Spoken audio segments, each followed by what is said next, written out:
English therapy আমাদেরকে শিখিয়েছে আমরা কিভাবে আত্মবিশ্বাসের সাথে সামনে এগিয়ে যেতে পারি। আমি বলতে চাই যে ইংলিশ থেরাপিতে যখন আপনি আসবেন, তখন আপনি আপনাকে নতুনভাবে তৈরি করতে পারবেন।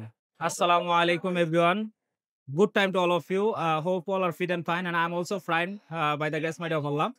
So today I'm very happy because I complete my 3 month journey with English therapy.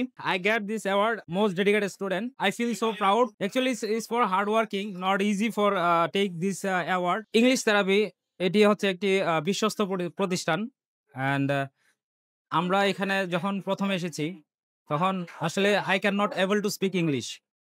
But এখন আমি মানে ফ্লুয়েন্টলি ইংলিশে কথা বলতে পারি। মানে ইংলিশ থেরাপি আমাদেরকে শিখিয়েছে আমরা কিভাবে আত্মবিশ্বাসের সাথে সামনে এগিয়ে যেতে পারি। আমি বলতে চাই যে ইংলিশ থেরাপিতে যখন আপনি আসবেন, তখন আপনি আপনাকে নতুনভাবে তৈরি করতে পারবেন।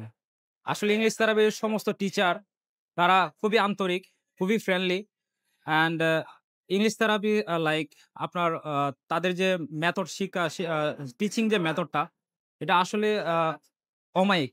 এটা ভাষায় বলে প্রকাশ করা যাবে না। আসলে আমি ইংলিশ এতটা ভালো না। So that's why I came here. And you know, I came here Bangladesh recently. Before time I live in abroad.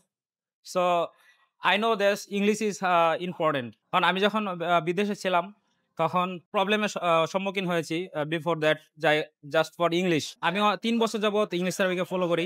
So যখন আমি দেখি যে অনেক মাদ্রাসার স্টুডেন্ট এখানে আসে, তারপরে তারা ৩ মাস পরে তারা ফ্লুয়েন্টলি ইংলিশে কথা বলতে পারে। সো যখন এটা আমি দেখছি তখন আমি এটা আসলে আমাকে অনেক ইন্সপায়ার করছে। সো এখন এইজন্যই আমি এখানে আইসা ভর্তি হইছি।